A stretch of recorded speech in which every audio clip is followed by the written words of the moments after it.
Juan XXIII no tiene nada que ver con sus antecesores. Este es un hombre que nace en una familia humilde, es sacerdote en el año 1904, en el 5 es secretario del obispo, es profesor en el seminario de Bérgamo, en la Primera Guerra Mundial fue capellán militar, del 25 al 44 estuvo de delegado apostólico en Oriente, lo que le va a permitir entrar en contacto, en conocimiento con las iglesias orientales. Por eso el Concilio Vaticano II será ecuménico, de la ecumené, de toda la cristiandad. Nada que ver, como decía al inicio de la clase, con el Vaticano I de Pío IX. Fue nuncio apostólico en el 44 en París, cardenal de Venecia del 53 al 58. Dice Franzen, en todo era justo lo contrario al aristocrático y riguroso autócrata Pío XII. Él, si Pío XI decía como lema obedecer, Juan XXIII va a decir modernización, ayornamiento. Por tanto, lo que pretende Juan XXIII es hacer que la Iglesia se integre definitivamente en la sociedad en la que vive y, por tanto, integrarla en la vida moderna. Y por eso va a convocar el Concilio Vaticano II. No lo va a ver finalizar, morirá en el 63, pero el concilio del 60 al 65 tuvo un factor revolucionario dentro de las estructuras mentales de la Iglesia y hubo detractores y lo sigue habiendo, como vamos a explicar. Aquí voy a seguir fundamentalmente a uno de los grandes conocedores, historiadores, que ha trabajado intensamente sobre el Vaticano II, que es Giuseppe Alberigo. Lo tenéis citado en la bibliografía.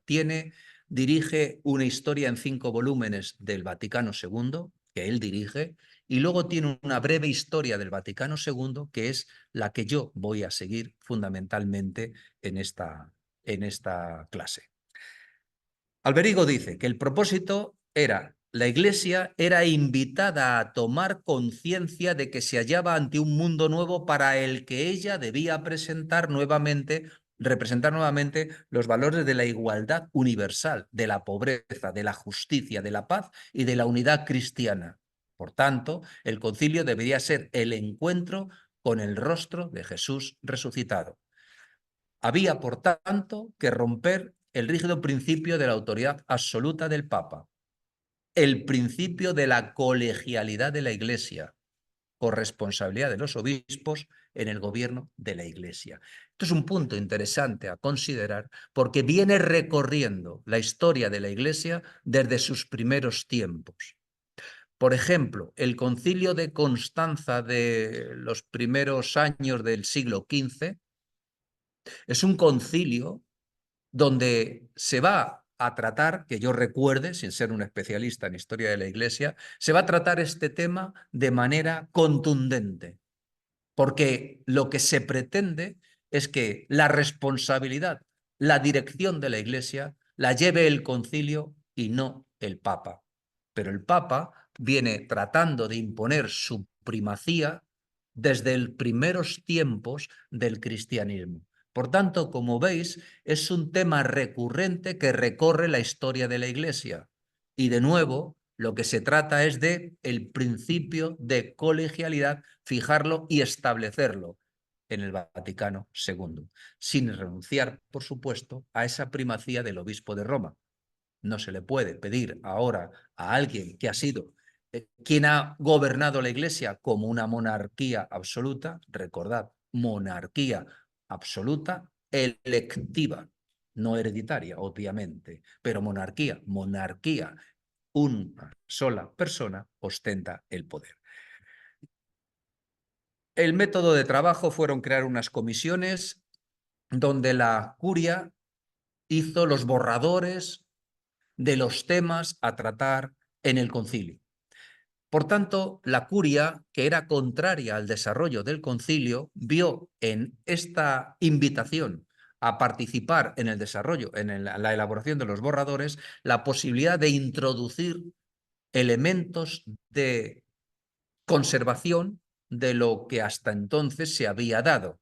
El problema es que cuando están allí todos los obispos conciliares, antes de empezar las reuniones, se oponen a que los curiales formen parte de esas comisiones, porque son conscientes de que si forman parte, las cosas no van a avanzar en el sentido de modernizar la Iglesia, sino que van los curiales a tratar de mantener las cosas dándole un revoco de fachada, pero manteniendo el fondo de la cuestión. Y eso no es para lo que habían sido convocados. En consecuencia, Juan XXIII tuvo que habilitar una solución de compromiso que fue aceptar que un miembro de la curia, formara parte de las comisiones de trabajo.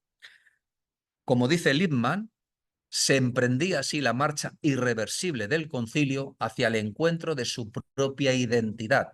De esa manera, el concilio se convertía en el tercer polo de fuerza junto al Papa y la curia. Eso lo que viene a hablar es de un contrapoder. De eso está hablando. El Papa y la curia y el contrapoder que pudiera dimanar del concilio y de la colegialidad. Como veis, el concilio sufrió un shock tremendo con la muerte de quien lo había convocado, Juan XXIII, que muere en junio del año 63. Se elige a Pablo VI.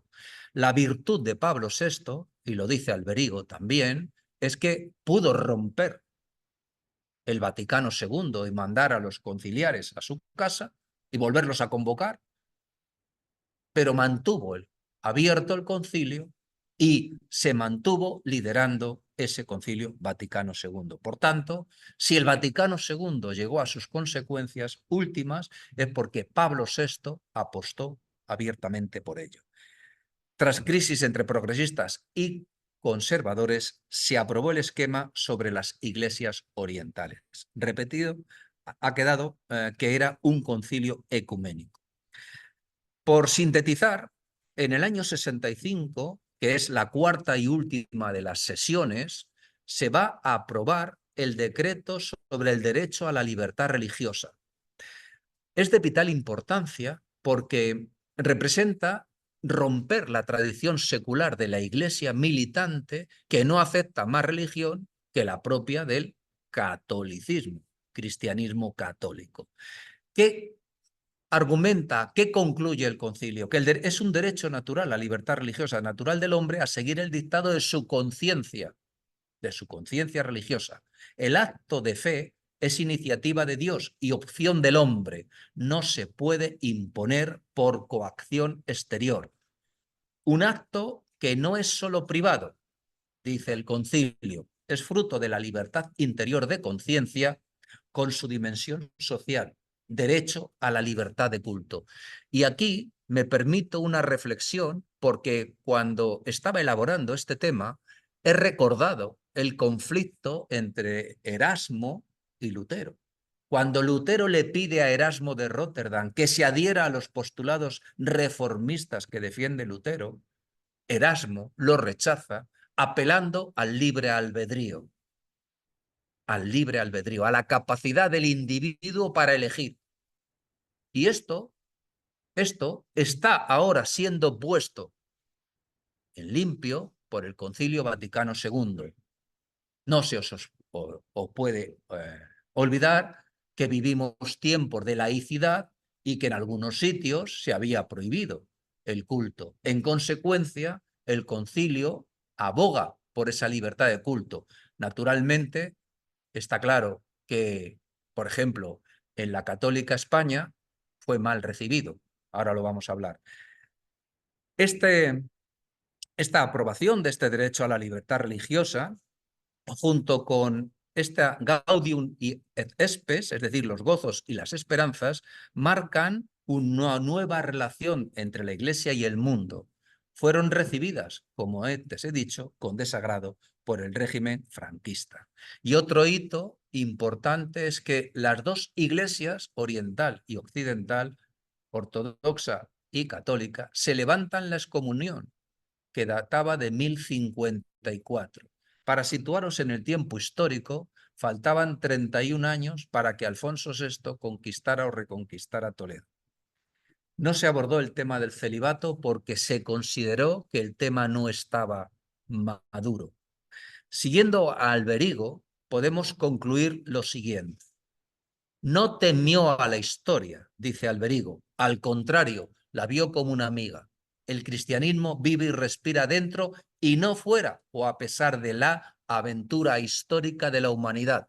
Y eso me hace reflexionar sobre el papel de Francisco, al que ahora aludiré. Y digo, ¿tuvo Francisco presente el Espíritu Vaticano II al abrir los archivos del papado de Pío XII? Francisco argumentó, la Iglesia no teme a la historia, al contrario, la ama. Buscó poner a la Iglesia en el mundo presente. No hubo condenas por desviaciones heréticas, ni tampoco reafirmativas de la autoridad papal. Esto está aludiendo al Vaticano I y a Pío IX. Por eso Alberigo lo denomina un concilio nuevo. Pero eso es una idea que este franciscano Turriago Rojas sigue. Y dice Turriago, no mostró al mundo no una iglesia inquisitorial y condenatoria de la modernidad, sino una iglesia distinta, realista, juvenil, esperanzadora, abierta y cercana a los problemas contemporáneos. Una iglesia con rostro humano. Acabó con el eurocentrismo. Hay mayor presencia de obispos, de obispados periféricos, he sintetizado yo. Terminó con el eclesiocentrismo, supuso el ocaso de la Iglesia, aclaro, en tanto que institución, supremacía o predominio de la Iglesia, en tanto que institución sobre la fe. Iglesia, como sabéis, es una palabra griega que deriva de eclesia, que es asamblea. A eso se está refiriendo Alberigo. Lo que hace Iglesia, añade, es la fe, la comunión y la disponibilidad para servir. Valores que son la guía para medir la adecuación evangélica de comportamientos de instituciones eclesiásticas. Y eso es algo que conlleva, dice Alberigo, repensar y cambiar prioridades, reconocer el valor de la conciencia, dice él, el sentido de la fe, y los signos de los tiempos como supremos criterios eclesiales, relegando dinámica interna de instituciones demasiado frecuentemente guiadas por el poder, cuando unos pocos imponen su voluntad a los muchos. Epílogo. ¿Hubo asimilación del Vaticano II por parte de la Iglesia? Alberigo es escéptico.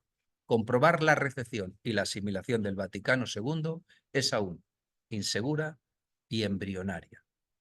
Eso nos lleva a hablar de Pablo VI. Pablo VI es un hombre que le pasa lo que a Pío XII, ha nacido en el 1897, en el 20 es ordenado sacerdote y en el 24 ya está en la Secretaría de Estado.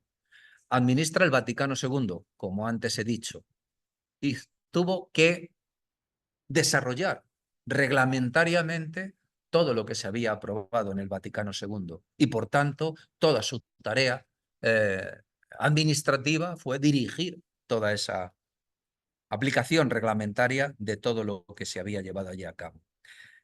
Aprobó, el Vaticano II aprobó el uso de las lenguas vernáculas. Eso creó un conflicto porque muchos sacerdotes eran contrarios justificando que iba a romper a la Iglesia y el mayor defensor de la oposición fue el obispo Lefebvre, el francés. Los primeros síntomas de crisis del Vaticano II podemos decir que hay una división entre partidarios de poner a la Iglesia en el mundo, la modernización, el ayornamiento que decía Juan XXIII, frente a sus contrarios que temían que pudiera alterar a la fe católica. Esto es un asunto vital porque aborda el principio de la transustanciación. Y en 1965 Pablo VI hubo de reafirmar la presencia real de Cristo en cuerpo y sangre bajo las especias del pan y el vino. Los protestantes rechazan la transustanciación. Argumentan que no es posible que Cristo esté físicamente, no físicamente, sino imaginadamente en el momento de la consagración, porque significa volver a revivir el sacrificio de Cristo. Y ellos argumentan que Cristo murió y nos redimió una sola vez. En consecuencia, la idea de la transustanciación está rechazada por los protestantes. Por eso Pablo VI tuvo que reafirmar que para los católicos, en el acto de la consagración, el cuerpo y sangre de Cristo están presentes. Se creó una crisis en el mundo de la Iglesia. Evidentemente, hubo detractores y opositores. El régimen franquista publicó en España el problema religioso, dijo que la Iglesia vivía en crisis, una crisis preocupante como consecuencia del rumbo que estaban adquiriendo los acuerdos conciliares. Luego lo vamos a tratar. En suma, el problema mayor vino porque esta oposición tenía tanta fuerza dentro del Vaticano y fuera del Vaticano que se habla de un repliegue de Pablo VI en sus postulados más pro-conciliares y ponen como argumento la encíclica Humane Vitae del año 68, negando cualquier acción contraconceptiva directa vía elementos artificiales y solo aceptando como contraconcepción el ciclo infértil de la mujer. El argumento es: hay que excluir absolutamente como vía lícita para la regulación de los nacimientos la interrupción directa del proceso generador ya iniciado y sobre todo el aborto directamente querido y procurado, aunque sea por razones terapéuticas. Hay que excluir igualmente, como ha declarado muchas veces el magisterio de la Iglesia, la esterilización directa, perpetua o temporal, tanto del hombre como de la mujer. Queda además excluida toda acción que, o en previsión del acto conyugal, o en su realización, o en el desarrollo de sus consecuencias naturales, se proponga como fin o como medio hacer imposible la procreación. Sorprendió a todos, porque si algo se había aprobado en la comisión que analizó este tema dentro del Concilio Vaticano II, es que habían participado teólogos, bioquímicos, médicos y también matrimonios. En el 63 se aprobó el uso de anticonceptivos en determinadas situaciones, con 66 votos a favor frente a 4 en contra. Y eso, que defraudó a multitud de parejas que querían seguir siendo católicas y aplicar los principios del dogma católico, llevó a que los confesores tuvieran que aplicar un principio teológico de elección del mar menor. En suma, esta ruptura más patente se manifestó sobre todo con Marcel Lefebvre, este arzobispo cardenal francés, que llegó incluso a ordenar sacerdotes y que creó una iglesia que fue... su guía era Trento, él decía, y bueno, Pablo VI le suspendió a Divinis, y en el 2005 Benedicto XVI y esta organización que sucedió a Lefebvre han intentado una cierta aproximación. No sé exactamente ahora cómo se encuentra. Pablo VI mantuvo abierta la Iglesia en un tiempo de cambio. Él, en su discurso ante las Naciones Unidas en el 65, habló: nunca jamás la guerra, la paz, lo que debe guiar el destino de los pueblos y de toda la humanidad. Dialogó con estados de ideologías distintas. La visita del ministro de Asuntos Exteriores de la URGO, Gromyko, se produjo en el año 66 y tuvo presente a otros países en vías de desarrollo. Ahí siguió a León XIII. Y yo me hago estas preguntas que creo que son pertinentes. ¿Es Francisco un continuador del espíritu truncado del Vaticano II? ¿Es Francisco un papa que molesta? ¿Hay una parte de la curia que boicotea a Francisco? ¿Es verdad que quiere una nueva doctrina destructiva, entrecomillado, no lo cito yo? ¿Es cierto que se quiere cerrar la ventana abierta a la mujer en el Vaticano? ¿Juan Pablo I murió o fue muerto? Podéis sacar vuestras conclusiones en este libro de Vatican Gate de Vicens Lozano, publicado en el 23.